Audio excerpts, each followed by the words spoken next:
Alors, j'espère que vous allez bien en ces temps de confinement.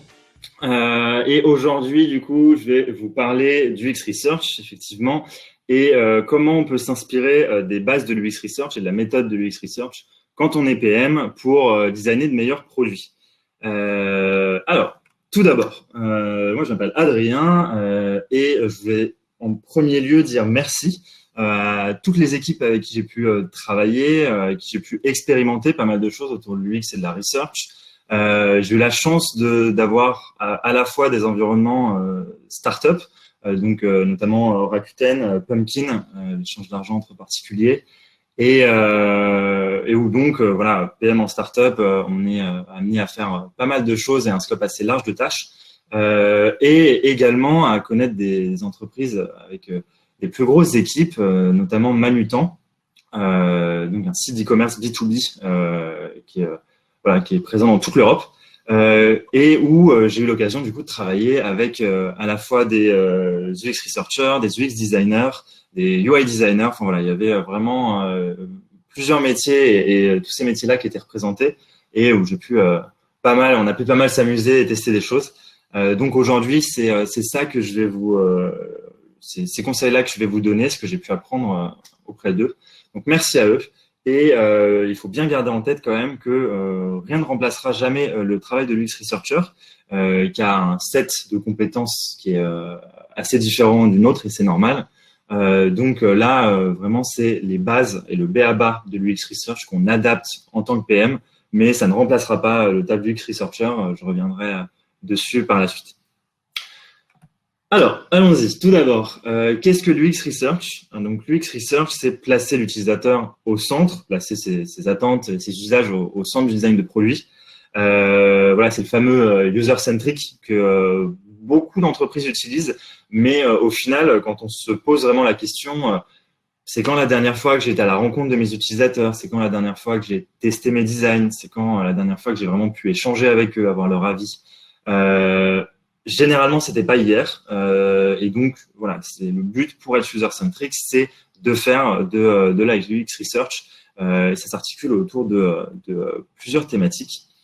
Mais régulièrement, quand je parle du UX research avec des PO ou avec des PM, j'ai cette phrase: je suis PO et j'ai plein d'autres choses à faire, je le sais. On a généralement des tâches assez larges à faire, et c'est ça qui est intéressant. Juste avant de démarrer, il n'y a pas de baguette magique, il n'y a pas de recette folle qui nous permet d'avoir plein de feedback utilisateurs si on est prêt à accorder seulement 5 minutes par semaine. Ça suffira pas.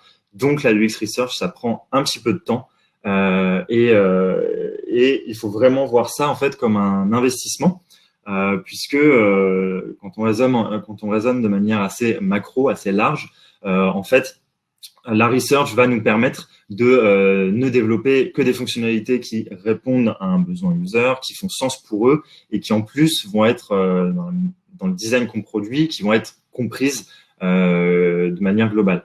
Donc, à la fin, on gagne du temps parce qu'on ne développe que des choses qui font sens. Et au global, vraiment, c'est un investissement en temps aujourd'hui pour en gagner plus tard. Allez, rentrons dans le vif du sujet. Si je fais un découpage hyper macro de l'UX Research et des phases de research, on en a deux principales. Tout d'abord, l'understand, donc la phase où je vais essayer de comprendre et de trouver les usages et les problèmes que mes utilisateurs peuvent rencontrer. Ça, c'est la phase qui intervient avant de designer. Généralement, quand on se demande quelle fonctionnalité on va apporter ou comment on va l'apporter, on utilise beaucoup de data. C'est un très bon réflexe, donc ce qui est le quanti. Et l'UX Research va nous apporter quelque chose qui est complémentaire, qui est le quali. Ces deux sources-là, en fait, vont être complémentaires pour créer de bons designs. Et une fois qu'on a bien compris du coup les problèmes et qu'on a créé notre design, on va faire une phase d'evaluate. On va tester notre design pour vérifier s'il répond bien aux problèmes qu'on a identifiés. Ça, attention, c'est bel et bien entre la phase de design et la phase de dev. C'est avant de lancer les devs sur le développement de la fonctionnalité. On teste le design pour vérifier si on va dans la bonne direction. Voilà, je démarre du coup avec l'Understand et je vais vous détailler trois des outils que j'ai eu l'occasion d'utiliser et qui ont bien fonctionné pour moi. Le but du coup, c'est bel et bien de trouver et de comprendre les problèmes et les usages. Premier outil qu'on va utiliser, l'entretien physique. Bon, en ce moment, c'est pas facile, mais il faudra relire cette présentation une fois que le confinement sera terminé. Le but, c'est de comprendre les usages et les problèmes des utilisateurs en profondeur. Donc, d'aller vraiment gratter assez loin dans les usages. Pour ça, du coup, on va faire venir nos utilisateurs en physique parce que c'est le meilleur moyen quand on n'est pas habitué de faire des entretiens. C'est de le faire en physique. C'est beaucoup plus simple pour nous en tant que PM. Et donc, on va tout d'abord recruter les users, donc les utilisateurs ou non, pour qu'ils puissent tester notre produit et qu'on puisse regarder comment ils interagissent avec. On recrute de manière assez simple. Si on a une base existante de users, on rentre en contact. Ou sinon, moi, ce que j'ai pas mal utilisé pour avoir des utilisateurs qui n'ont jamais testé mon produit, c'est Stouti, par exemple. C'est un système qui est de petites annonces. Donc voilà, on met dans l'outil, voilà, je cherche des utilisateurs, des testeurs pour un logiciel. Et généralement, comme on n'est pas l'annonce la plus nulle, parce qu'il y a pire sur ce genre d'outils, c'est assez simple d'avoir des contacts d'utilisateurs. Voilà. Moi, après, cet outil, ça s'adaptait bien à une cible qui était assez jeune, qui était étudiante. Voilà, c'est ce que j'ai fait chez Pumpkin notamment. Donc après, faut vraiment l'adapter à votre cible. Et dans la majeure partie des cas, Le Bon Coin, par exemple, ça peut être un bon outil aussi pour poster des annonces et avoir des utilisateurs. Justement, les types d'utilisateurs. On va déterminer un persona qu'on va tester. Le but, c'est de définir une population qui ait des comportements homogènes. Donc, on va essayer de prendre, par exemple, je vais tester que sur des jeunes, comme je le disais. Donc, je prends que des moins de 25 ans en études supérieures, a priori, qui peuvent avoir des comportements un peu similaires. Ou je vais tester sur une population de personnes qui n'a pas l'habitude d'utiliser des technologies. Donc ça, voilà, on pose la question, qui sont pas forcément très familiers. Et là, je vais avoir d'autres comportements qui vont être très différents. Le but, c'est de déterminer un persona et de s'y tenir, parce que voilà, il faut pas que ce soit trop large ni trop restreint, sinon ça va être très compliqué de recruter. Le seul investissement qu'il y a à faire, donc je sais que c'était marqué zéro moyen. Bon, s'il y a des moyens, en tout cas, ou s'il y a des budgets à débloquer, les seuls à utiliser, c'est pour récompenser nos utilisateurs d'avoir accepté de faire le test. Plusieurs raisons, ça va faciliter grandement le recrutement d'avoir un petit budget, on parle de quelques dizaines d'euros, hein, donc c'est des budgets assez simples à obtenir, et ça va aussi faire en sorte que les utilisateurs prennent le test au sérieux. Donc voilà, double intérêt. Ensuite, on va favoriser, donc comme je disais, les entrevues physiques, parce que c'est vraiment plus simple en tant que PM quand on n'a pas l'habitude de le faire. C'est plus simple de gérer un entretien quand on est en physique, et que en plus de ça, le distanciel est plus compliqué à mettre en place, va prendre potentiellement un peu plus de temps, et les bons logiciels pour faire du distanciel, pour faire des tests à distance, ils existent, mais ils ont un coût, et les bons logiciels ont un coût non négligeable. Donc, dans un premier temps, on va vraiment favoriser le physique, qui va être plus simple et qui va nous permettre d'avoir plus d'infos et d'insights. Les petites erreurs, les choses auxquelles on pense, ou en tout cas auxquelles moi j'ai pensé et sur lesquelles je me suis un peu cassé les dents. Chez Pumpkin, j'ai passé des jours, voire des semaines, à créer une communauté de bêta-testeurs autour de mon produit. C'est une fausse bonne idée. C'est-à-dire que il y a une partie de mon temps, du coup, j'ai utilisé pour être quasiment community manager de bêta-testeur. Le problème, c'est que c'était assez compliqué d'avoir des feedbacks déjà, et ça prend beaucoup de temps. Et qu'en plus de ça, parfois, j'avais envie de tester des designs sur des non-utilisateurs. Et là, du coup, je devais aller piocher en dehors de cette communauté-là. Donc, vraiment, c'était dans un premier temps la pire idée que j'ai pu avoir. Donc, à éviter. Il faut éviter aussi, évidemment, de se donner de trop grosses ambitions. Si on se dit, OK, demain, je démarre la research et dans un mois, j'aurai interrogé 40 users. Non, ça va pas se faire, ça va pas être si simple que ça. Donc, voilà, comme dans tout et comme dans nos méthodos habituels, on démarre petit et si ça fonctionne, voilà, on continue et on fait de plus en plus. Donc ça, c'était l'entretien physique dans lequel vous allez tout simplement regarder votre utilisateur et lui poser des questions sur son usage de votre produit. Le deuxième outil, c'est de faire des petits workshops. Le but des workshops, en général, pour les plus connus, en tout cas ceux que j'utilise, c'est évaluer la qualité de mise en avant de mes contenus. Donc là, je parle de deux workshops, par exemple, le card sorting. Donc c'est le tri de cartes en français, ça a des noms en anglais, mais ça existe en français.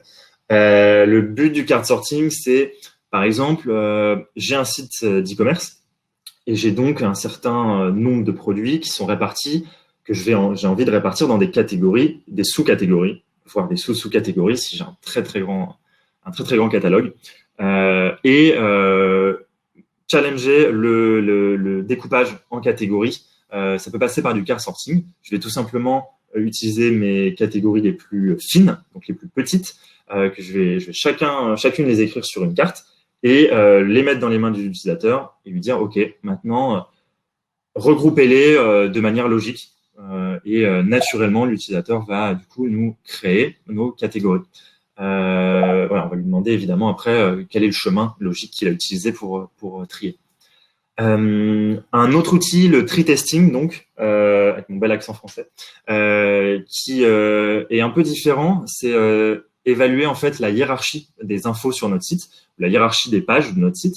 On va utiliser la hiérarchie qui est existante, donc afficher tout simplement l'arbre hiérarchique de nos pages, de nos fonctionnalités à l'utilisateur en lui masquant le dernier niveau, le niveau le plus fin. Et ensuite, on va lui donner si tu cherchais cette page-là ou cette fonctionnalité-là, dans quelle branche, sur quelle branche tu la poserais et tu irais la chercher. Ça permet du coup de vérifier que nos pages sont classées au bon endroit et que ça va faire sens pour le user, ça va être simple pour lui de le trouver. Des petits du coup workshops comme ça prend vraiment pas très longtemps. Et l'avantage de ça, surtout en ce moment, c'est que ça peut être fait à distance. Notamment Miro, qui est un outil qui est pas mal utilisé, un outil sous forme de post-it virtuel, et qui peut être utilisé pour faire ce genre d'outil-là, mener ce genre d'outil-là à distance de manière assez rapide. Sinon, si pareil, ce sera en physique, si on veut aller vraiment très vite et se passer du coup le recrutement et aller chercher des users, l'astuce c'est d'aller en interne chercher des collègues. Et le but, c'est de trouver des collègues qui n'ont pas le nez dans le produit toute la journée. Donc, on va sortir de nos équipes, des équipes produits, et on va aller plutôt chercher des fonctions dans l'administratif, des fonctions support, etc., qui vont vraiment avoir un œil différent, critique, avec du recul. Voilà, donc, chez Manutan, on avait la chance d'avoir une cantine et du coup je pense qu'à la fin les cuisiniers on avait marre de nous voir débarquer parce qu'ils avaient un regard forcément très différent et franchement ils nous donnaient plein d'insights, donc voilà, en plus on pouvait manger, du coup c'était cool, mais voilà, c'est vraiment d'utiliser de faire appel à des collègues comme ça qui sont pas dans nos équipes. Hyper simple à mettre en place. Le troisième outil, c'est le guérilla test. Le guérilla test, c'est super pratique pour obtenir du feedback hyper rapidement. Donc ça peut faire un peu peur, mais c'est très simple. C'est d'aller en fait tout simplement à la rencontre de nos utilisateurs. L'image qu'on a, c'est généralement dans la rue, donc c'est de sortir et d'aller directement à la rencontre de nos utilisateurs. Voilà, tout simplement. Moi, à titre perso, pour avoir déjà testé dans la file du Starbucks, parce que l'avantage de Starbucks, c'est que ça prend pas mal de temps à faire et que du coup, les gens s'ennuient. Ou même dans les transports, chez Pumpkin a des bureaux à Lille auxquels je me rendais toutes les semaines. Donc, le voyage en train, hyper pratique. Il y a plein de gens qui en fait, acceptent plus facilement d'être dérangés dans leur quotidien. Et donc, pendant le guérilla test, on va tout simplement mettre notre produit ou une fonctionnalité ou un parcours entre les mains de l'utilisateur et on lui pose quelques questions ouvertes. J'ai mis quelques exemples là, hyper ouvertes pour le faire parler et avoir un avis rapide et des insights assez rapides. Attention, on fait pas plus de quelques minutes, on va pas embêter les gens, et on les aborde une seule personne à la fois. Voilà, on se met pas en groupe autour d'un user pour l'interroger, évidemment. Parfois, attention, le guérilla test, il a des limites et donc il faut être prêt à recevoir des refus. C'est normal. On vient parfois, du coup, voilà, on vient interroger des utilisateurs qui sont dans leur quotidien, qui n'ont pas demandé. Donc, parfois, on va avoir des refus. C'est normal, mais c'est une part assez minime finalement des utilisateurs qu'on peut interroger. La plupart rentrant dans le jeu quand ils comprennent que ça va être 2-3 questions en 2-3 minutes. Voilà. Voilà pour la phase d'understand. Donc, on va utiliser des entretiens physiques pour avoir des insights profonds. On va utiliser des petits workshops pour tester des parties de notre site, de la mise en avant de données, par exemple, et des guérilla tests pour tester, avoir des insights hyper rapides sur une page précise ou une fonctionnalité. Avec ces trois-là, du coup, on a plein de moyens d'avoir des insights et de pouvoir avancer dans notre design. Une fois qu'on a fait notre design, on passe à la deuxième étape, à la deuxième partie. On a fait notre petit design et on part donc sur des hypothèses, puisque voilà, chaque design en fait est une hypothèse. Et là, comment on va le valider? Le but, c'est de partir en evaluate pour tester si le design qu'on a produit il répond bien au problème qu'on a identifié. Le but de l'evaluate, c'est donc de ne développer que des designs qui fonctionnent pour les utilisateurs. C'est magique. Ça a l'air très bien. Pour ça, on va utiliser un outil qui s'appelle le user test, qui est assez répandu, assez connu, et qui est particulièrement efficace pour tester une fonctionnalité assez complexe, voilà, plusieurs pages, un user journey, un flow, voilà, des choses assez complexes finalement. Généralement, quand on se dit ok, on va tester du design, la plupart des gens pensent à l'A/B test. C'est un bon réflexe. Le truc, c'est que ces deux outils-là ils vont ensemble. Il faut les articuler ensemble. L'A/B test, il faudrait plutôt le penser comme un moyen de valider des petits éléments ou des petites features. Je vais tester l'emplacement de mon bouton, des wordings, des couleurs, voilà, des choses de ce type-là pour vérifier que ça fonctionne bien et améliorer un design qui est existant. Mais le fond du fonctionnement, vraiment, voilà, la base de mon fonctionnement, le mieux, c'est quand même de le user tester. Parce que on n'a pas les outils, nous, en tout cas en tant que PM, pour analyser assez profondément un A/B test. Je sais que certains y arrivent, mais c'est quand même vachement plus compliqué. On part du coup sur du user test. Avant le user test, premier truc, attention, il faut l'adapter il faut vraiment être dans le bon mindset. Donc, on ne fait pas le user test pour vérifier ce qu'on sait déjà. On le fait pour découvrir des nouvelles choses et avoir des nouveaux retours, des choses auxquelles on n'avait pas pensé. Du coup, il faut être hyper ouvert sur ce qu'on va entendre, être prêt à tout entendre. Voilà, on est patient, on écoute bien et on est vraiment dans le mindset. Je suis prêt à tout entendre et je me ferme pas. Ensuite, du coup, on va préparer notre user test. Pour ça, on utilise un guide d'interview avec à l'intérieur un parcours cible. Et le but, c'est que le parcours cible, il soit sous forme d'enchaînement d'objectifs. Donc, en gros, je vais écrire pour donner ensuite à mon utilisateur des objectifs assez larges, assez précis, mais assez larges. Par exemple, pour être dans le concret, je vais dire à mon utilisateur, ok, tu vas lancer une recherche et sélectionner un produit. Donc, on lui dit pas comme ça, mais nous, en tout cas, c'est ce qu'on a décrit sur notre fiche. Le but, c'est que l'utilisateur comprenne qu'il est suffisamment libre de lancer la recherche comme il le veut et de sélectionner le produit comme il le veut. Et c'est là, en fait, qu'on va apprendre des choses. On va apprendre les parcours parfois inattendus que vont prendre les utilisateurs. Donc, le truc à pas faire, c'est ne pas faire je clique sur la barre de recherche, je tape du texte, hop, je clique sur entrée, j'arrive sur la page de résultat, je scroll, je clique. Non. On reste vraiment dans des grands objectifs. Là, dans le guide d'interview. On utilise du coup ce guide d'interview pendant le test et au démarrage du test, du coup, on va mettre l'utilisateur au maximum à l'aise. Et pour ça, une petite astuce. On lui dit qu'on ne travaille pas pour l'entreprise. Pourquoi? Parce que l'utilisateur va être beaucoup plus libre de nous faire des critiques, et c'est ce qu'on attend, hein, on est là pour ça. Donc voilà, il va dissocier le produit qu'on présente de nous. On lui dit que voilà, on ne travaille pas pour l'entreprise et qu'on est missionné plutôt. Et donc c'est assez simple de mettre l'utilisateur à l'aise avec ça. Et ensuite, on lui fait parcourir notre flow en lui posant des questions qui soient courtes, non biaisées et, le plus important, ouvertes. Donc, interdit les questions à réponse oui/non, parce que voilà, si vous donnez l'opportunité à votre utilisateur de répondre oui/non, je vous promets qu'il va le faire. Et vous allez vous retrouver avec un user test qui va être yes, yes, yes, et voilà. Enfin, vos phrases, ce sera ça.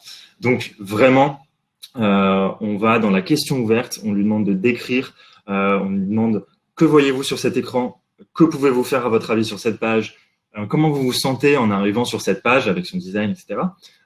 Expliquez-moi ce que vous venez de faire. Voilà, on est vraiment dans de la question assez ouverte. On écoute activement, on n'écoute pas l'utilisateur, c'est dommage, il est en train de nous parler. On utilise à fond les silences parce que l'utilisateur va finir par venir rajouter du détail ou rajouter des éléments. Et si besoin, si nécessaire, on fait des relances avec des mots hyper neutres, genre OK ou voilà, le truc le plus neutre de la Terre, le truc le plus basique. Le but, c'est de pas influencer l'utilisateur. Ensuite, la vraie bonne idée, c'est évidemment d'enregistrer le test utilisateur. On enregistre d'abord l'écran qu'on est en train de présenter à l'utilisateur. Donc voilà, hein, sur web et sur app, ça fonctionne. Et on filme également l'entretien. On filme l'utilisateur avec son accord, hein, évidemment. Et pour ça, un téléphone, votre téléphone, il suffit. Un trépied, si on a un, c'est mieux. Si on n'a pas, on bricole. Mais en gros, un téléphone pour filmer, ça va nous donner plein d'autres infos au moment par la suite, parce que le but, c'est de ne pas prendre de notes pendant le test. Quand je fais l'interview, je mène le test.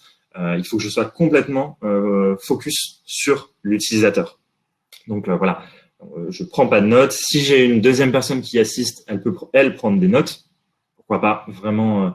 Mais vraiment, je ne prends pas de notes moi-même, ça va casser le rythme et ça va être terrible. Et évidemment, on pose des questions qui soient non biaisées, donc les questions avec des négations, surtout pas. Voilà pour le user test. Voilà, tout ça pour dire qu'on reste vraiment très ouvert et on est prêt à nouveau à tout entendre avec de l'empathie.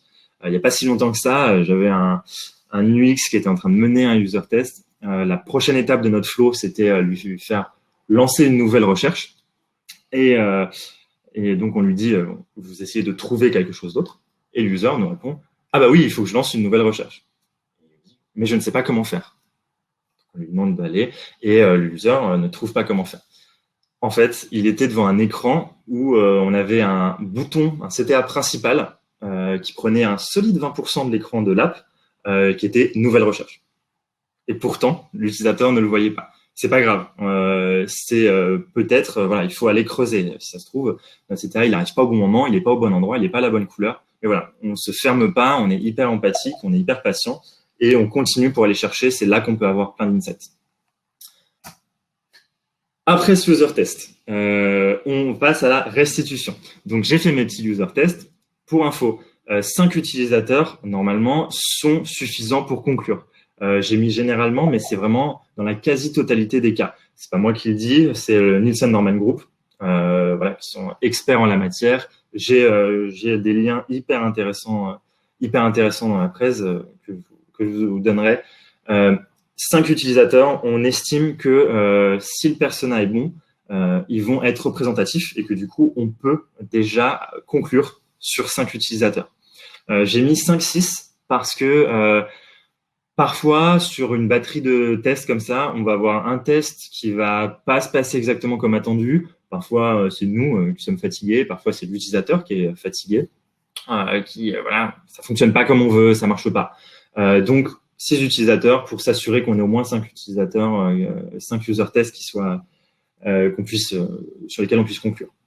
On reprend donc nos petits enregistrements et on les décortique. Donc, on va à chaque étape de notre flow et on se demande du coup, est-ce que mon design là, il était compris? Est-ce qu'il était clair? Est-ce que l'action était évidente? Est-ce que l'utilisateur a bien compris ce qu'il y avait derrière l'action?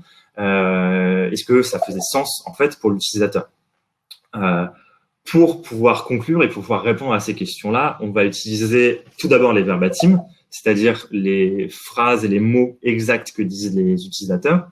On peut ensuite les regrouper. Évidemment, d'un utilisateur à un autre, on ne va pas y avoir exactement les mêmes phrases, mais la même idée peut être véhiculée.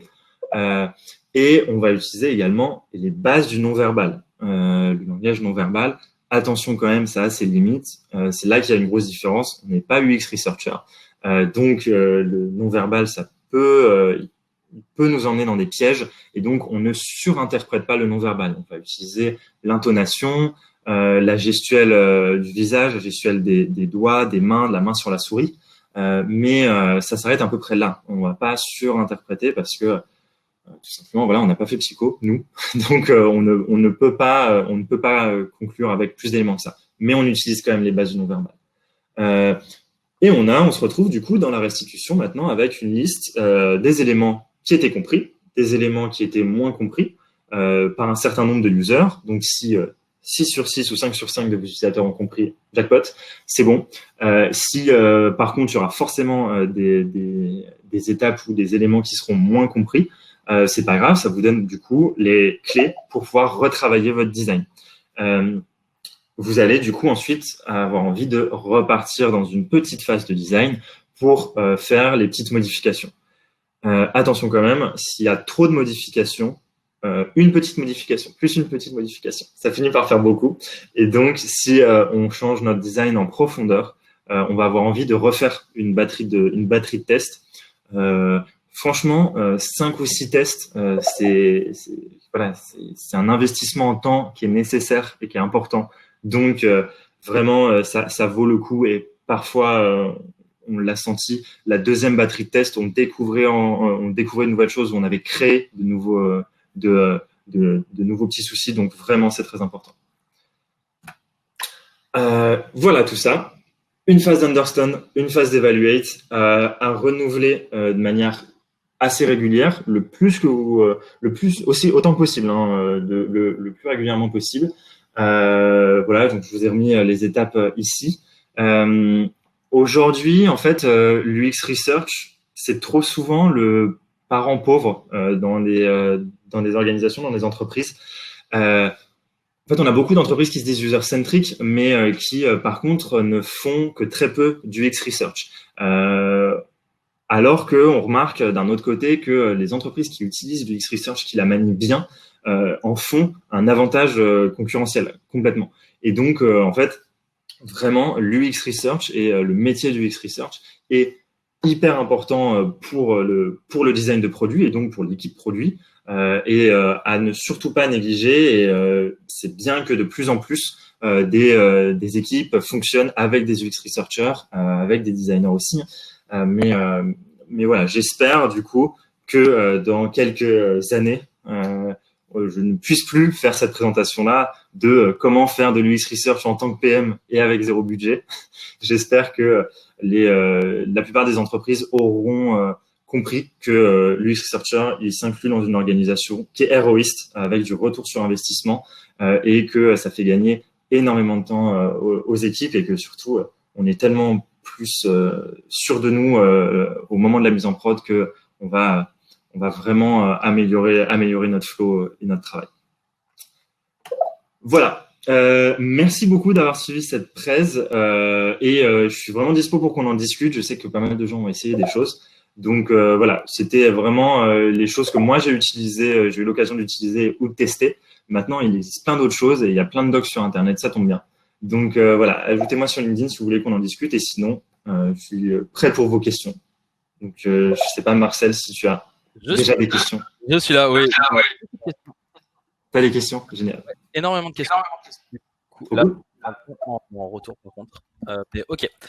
Du coup, il y a Savinien qui pose la première question, qui est qui a l'impression que tu parles beaucoup de B2C dans l'UX Research, mais est-ce que tu as des petits tips en fait pour du B2B? Alors exactement, c'est plutôt effectivement du B2C dans les exemples, mais ça fonctionne évidemment avec le B2B. Évidemment, le recrutement, par exemple, des users, il va se faire de manière un peu différente, puisque on va appeler nos utilisateurs et leur demander de participer. Mais voilà, chez Manutan, par exemple, on faisait du B2B et on demandait à des acheteurs ou à des gens de nous accorder une demi-heure pour faire des user tests. On testait de manière hyper régulière et on avait plein d'insights. Donc, ces méthodes-là, surtout le user test, surtout l'entretien physique, ils s'adaptent très bien à du B2B. Maintenant, effectivement, il existe d'autres outils qui seraient plus adaptés. Maintenant, c'est vraiment en fonction de l'activité. Donc voilà, il faut aussi trouver les méthodes qui fonctionnent bien pour nous. Mais je confirme que le user test fonctionne très bien en B2B pour des gens qui vont utiliser nos produits. Top. Et Nicolas posait la question par rapport aux outils en fait. Est-ce que tu as utilisé plutôt Testapic, Testing Time, pardon, ou d'autres outils en fait? Alors j'ai utilisé quelques outils. Je suis pas un expert, mais enfin ça dépend pour quoi faire en fait. Il y a pour des user tests en distanciel, celui qui est très connu et qui est très utilisé, c'est le Lookback qu'on a pas mal utilisé dans mes équipes. Mais maintenant, je sais qu'il en existe d'autres que malheureusement j'ai pas eu l'occasion de tester. Si c'est pour plutôt des petits workshops, comme je disais, il y a Miro. Pour du tree testing, je sais qu'il y a TreeJack, un truc comme ça, qui a une version d'essai gratuite aussi. Et sinon, vraiment, en fonction du test, ça va être assez différent. Maintenant, c'est quels outils qui étaient cités, Marcel? Testapic et Testing Time. Non, j'ai pas eu l'occasion de tester ces outils-là. Maintenant, je sais que j'ai eu de très bons retours sur Testapic, donc je suppose que voilà, je suppose que c'est un concurrent direct de Lookback et que du coup, ça fonctionne assez bien. Exactement. Enfin, moi aussi, j'ai eu pas mal de retours sur Testapic. Du coup, c'est le plus connu, je pense. Emmanuel et justement et Thibaut, on va fusionner un petit peu deux questions. Est-ce qu'il y a des utilisateurs qui acceptaient de répondre à ce questionnaire sans rémunération? Et quand tu parles de rémunération, justement, c'était quelques dizaines d'euros, c'est ça? Tu confirmes? Ouais, c'est ça. C'était ça. Ça dépend vraiment de votre typologie d'utilisateur. Là, par exemple, si on parle de B2C, ça dépend de votre cible dans le B2C. Si on parle de B2B, c'est encore différent. Voilà, c'est quelques dizaines d'euros. C'est le montant qui va suffire à motiver votre utilisateur à se déplacer et à vous accorder une demi-heure de votre temps. Donc voilà, à votre appréciation, évidemment, ça va être quelques dizaines d'euros. Je sais que, par exemple, chez Pumpkin, on était plutôt sur des jeunes et des étudiants. Et du coup, j'avais plutôt pas mal de candidats qui étaient prêts avec une petite rémunération. Donc ça fonctionnait assez bien. Avec du gratuit, dans le B2B, ça se fait.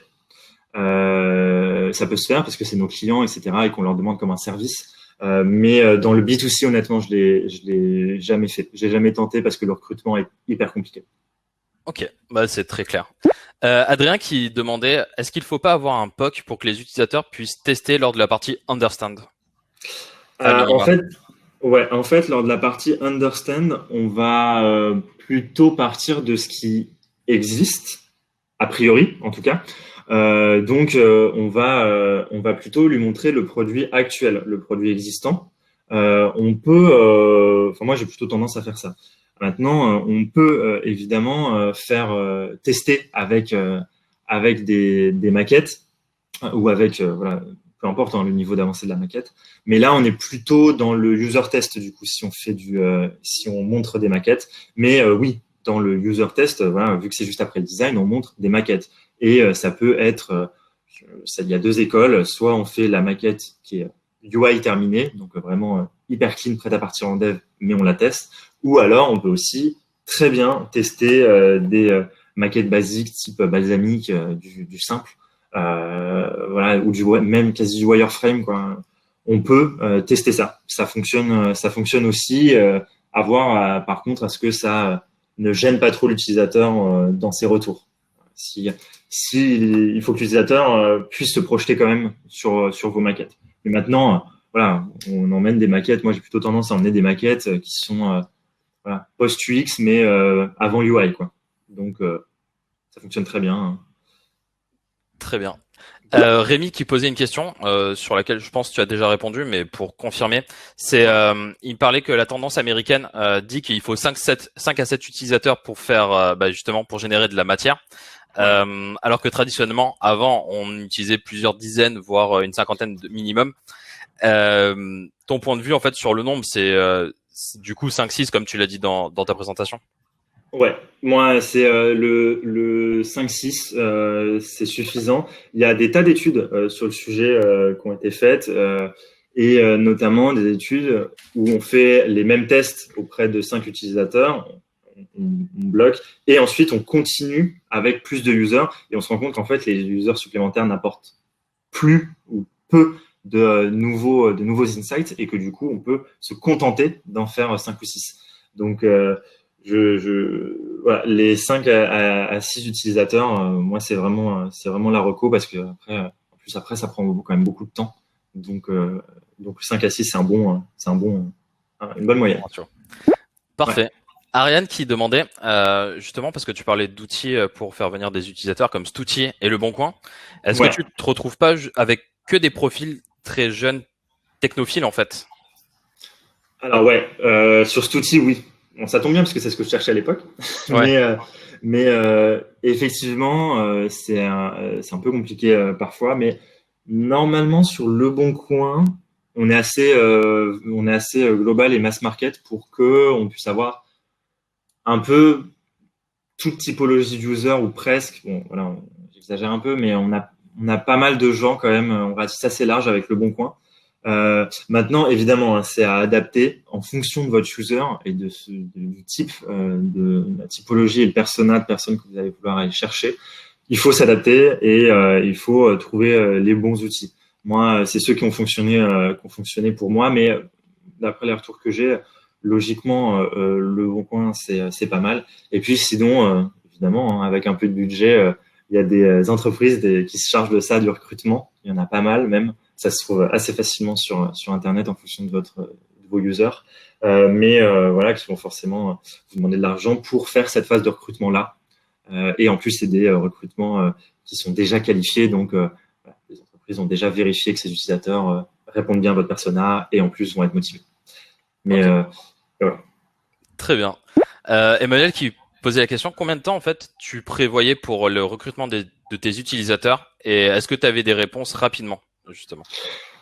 Ouais, en fait, c'est vrai qu'il faut trouver le bon juste milieu. On va pas passer 80% de notre temps à faire du recrutement, mais ça prend quand même un petit peu de temps. Le mieux, selon moi, c'est de lancer des annonces comme ça et tous les jours, soit la relancer, soit aller répondre aux gens qui nous ont répondu.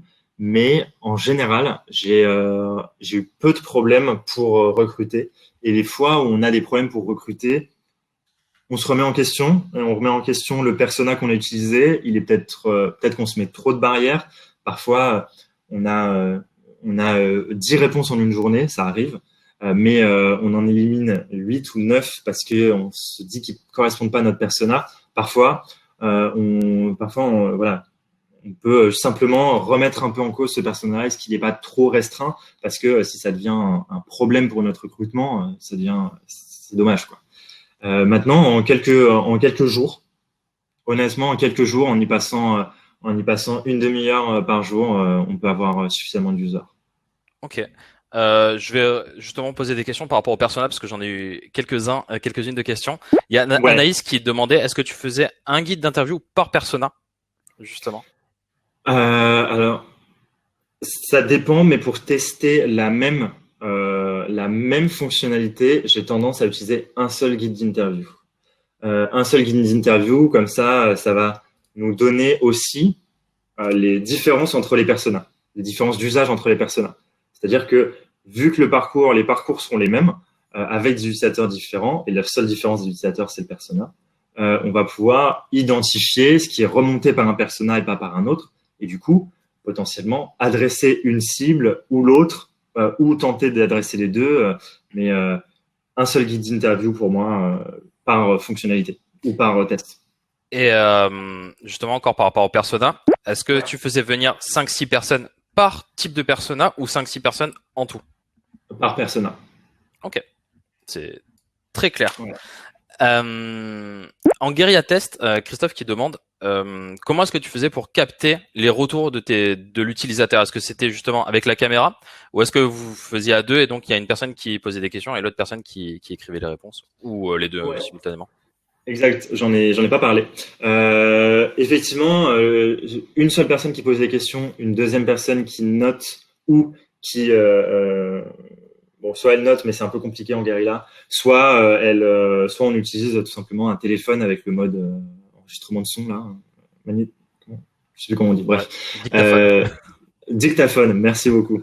Un mot venu d'un autre temps. Et en fait, ça suffit. Voilà, puisque on y va pour du rapide feedback. Donc le dictaphone du téléphone, ça suffit. Mais maintenant, c'est clair qu'avoir une deuxième personne qui observe en plus et qui prend des petites notes complémentaires, autres que ce qui a été purement dit par le user, ça peut être hyper intéressant. Voilà. Attention, juste une seule personne qui pose des questions. C'est important. Et justement, quand tu filmes, est-ce que tu faisais signer des autorisations ou c'était vraiment tu filmes, tu lui demandes à l'oral et tu filmes? Alors, à l'époque, il n'y avait pas la RGPD.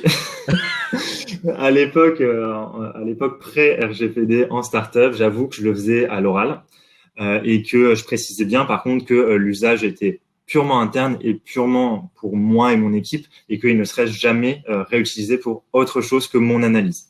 Généralement, ça suffira à rassurer les gens. Maintenant, oui, du moment que vous allez conserver ces enregistrements-là sur votre téléphone ou sur votre ordinateur, il me semble qu'il faut faire signer un papier au début.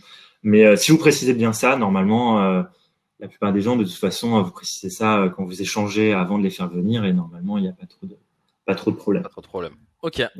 Mais oui, c'est vrai. Chez Manutan, on faisait signer des choses. Ouais. On faisait signer soit de manière informatisée quand on était à distance, soit on faisait signer direct. Ok. Sarah qui demandait lors du user test, est-ce que tu donnais plusieurs scénarios ou est-ce que tu fais qu'un seul scénario en fait? Alors, ça dépend de la taille de ton scénario. Si ton scénario c'est déjà un user journey entier, voilà, tout un parcours. Typiquement, je suis sur de l'e-commerce et je vais me dire, bon bah, mon scénario c'est de réussir à l'arrivée sur le site jusqu'à la conversion, en passant évidemment par des petites contraintes sans doute au milieu. Si c'est ça, un seul suffit. Maintenant, le user test peut s'articuler autour de plusieurs problématiques successives qu'on fait tester à la suite.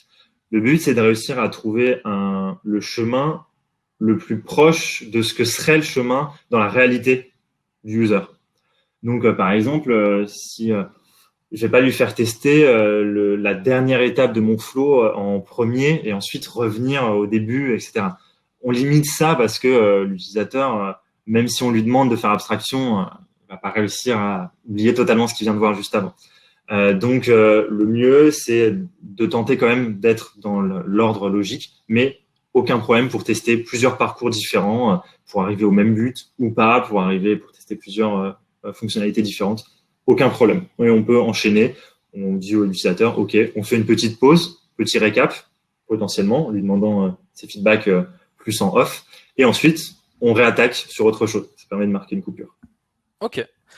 Quentin qui posait la question, est-ce que l'UX Research se fait juste uniquement auprès d'utilisateurs ou est-ce qu'il y a de la veille, des benchmarks en fait de ce qui se fait ailleurs? Est-ce que ça fait partie de l'UX Research ou pas? Ouais, ça fait partie de l'UX Research. J'en ai volontairement pas parlé aujourd'hui parce que c'est des choses qu'on fait de manière plus naturelle et sans appeler ça de l'UX Research d'ailleurs. Mais effectivement, là, je détaille que 2 phases, c'est hyper macro. Il y a en réalité beaucoup plus de phases que ça dans le UX Research, et notamment, il y a des phases en amont dans lesquelles on va bencher, on va aller étudier les concurrents. D'ailleurs, dans l'étude de concurrents, on peut même faire des user tests du concurrent. C'est-à-dire qu'en fait, une fois que notre utilisateur est là, on lui fait tester la plateforme du concurrent sous nos yeux. Hyper sympa de voir comment ce que les gens aiment, enfin, ce que les gens utilisent de manière simple chez le concurrent ou pas. Et du coup, on peut carrément s'en inspirer et faire mieux. Ça permet aussi d'avoir plein de retours. Mais voilà, il y a plein de choses dans la UX Research, ça en fait partie. J'ai pareil, là, dans ma présentation, j'ai des liens assez intéressants, assez synthétiques de l'UX Research, mais là, je pouvais pas partir autant dans le détail et je me suis focalisé sur ces deux-là. Du coup, on a déjà dépassé, mais je vais te poser encore 2 dernières questions. On ne pourra pas répondre à toutes les questions, malheureusement. On en est désolé, mais sinon, on dépasse un petit peu trop du temps. Donc, Sarah qui posait la question, comment confirmes-tu ton persona? Comment savoir si tes personas sont cohérents et s'ils représentent vraiment les enjeux de tes utilisateurs? Alors, sur les personas, nous, en tant que PM, on va avoir tendance à partir sur les cibles qu'on veut adresser. Malheureusement, c'est à peu près tout. Il faut maintenant confirmer des personas en tant que PM sans UX Researcher. C'est assez compliqué. Maintenant, comme je vous le dis, il faut juste vérifier que on puisse se dire, à l'intérieur de mon persona, les utilisateurs ont un comportement qui est plutôt homogène. Donc voilà, si on observe trop de différences vraiment profondes de comportement entre les utilisateurs du persona, c'est que le persona il est pas bon, il n'est pas assez précis. Et maintenant, si on va trop dans la précision du persona, on va galérer à recruter. Donc c'est assez complexe, mais il faut trouver ce juste milieu entre les deux. Entre voilà, mon persona il est assez précis pour être homogène, mais je vais quand même réussir à trouver des gens qui correspondent à ce persona-là. C'est assez complexe, c'est vraiment complexe la validation du persona pour nous en tant que PM. Et dernière question, donc de Manon, qui est vraiment la toute dernière question, même si j'en ai sauté quelques-unes entre temps. Dans un cadre B2B2C, Ouais. comme on peut connaître chez nos clients, Ouais. comment tu convaincre son entreprise en fait de lancer un projet UX Research quand les intérêts de la boîte sont principalement orientés vers la satisfaction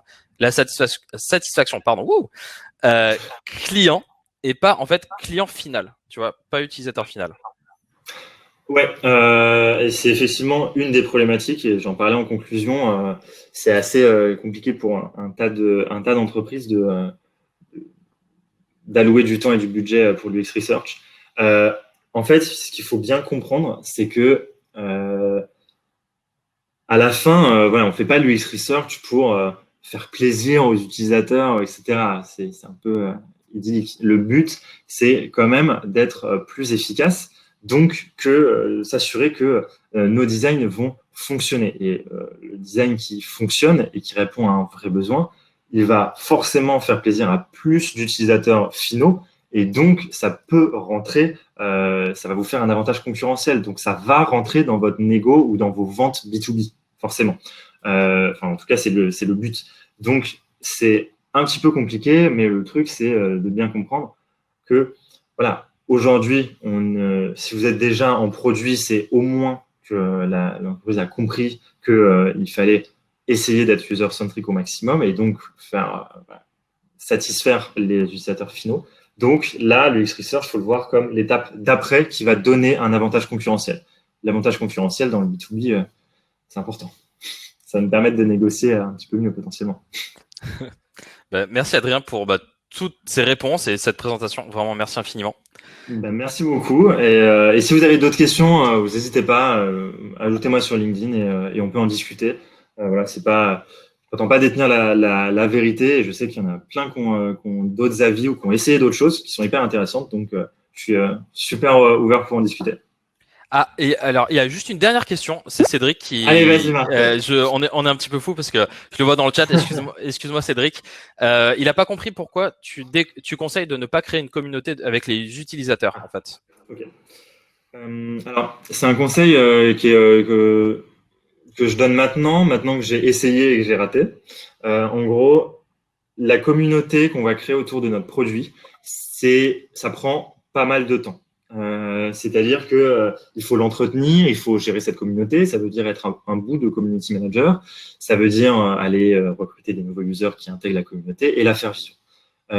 Et maintenant, certes, ça va faciliter le recrutement par la suite potentiellement, mais quand vous allez avoir envie d'aller chercher des non-utilisateurs, des gens qui ne connaissent pas votre produit parce que leurs insights sont aussi hyper intéressants, vous allez aller chercher en dehors de cette base et vous allez quand même devoir faire du recrutement en plus. Moi, j'ai essayé de faire une communauté de bêta-testeurs avec les meilleures ambitions du monde et en fait, ça s'est révélé être hyper consommateur en temps et très peu efficace parce que motiver les gens de manière répétée, c'est assez complexe et une fois que nos utilisateurs en plus ont fait 1 ou 2 user tests, c'est compliqué de les convaincre de revenir à nouveau. Et en plus de ça, ils vont forcément commencer à comprendre votre méthodo et à s'adapter et à donner des réponses qui sont plus forcément objectives. Donc, vraiment, le rapport entre investissement en temps et résultat, c'est un peu, moi je le déconseille. Maintenant, je sais qu'il y a des très bonnes communautés qui fonctionnent très bien chez des gens qui ont, par exemple, des community managers qui peuvent avoir du temps pour ça. Là, vraiment, en startup, quand on se débrouille, c'est pas forcément la bonne idée.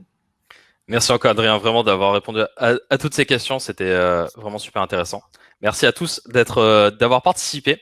Ben, je vous présente juste, hop, je vous remets le calendrier des prochains webinars. Donc, le prochain webinar aura lieu donc vendredi prochain avec Romaïssa Sherbal, qui est directrice produit chez Le Bon Coin. Donc, on en a parlé tout à l'heure. Ben, voilà, vous l'aurez. Donc, ce sera les différences entre B2B et B2C.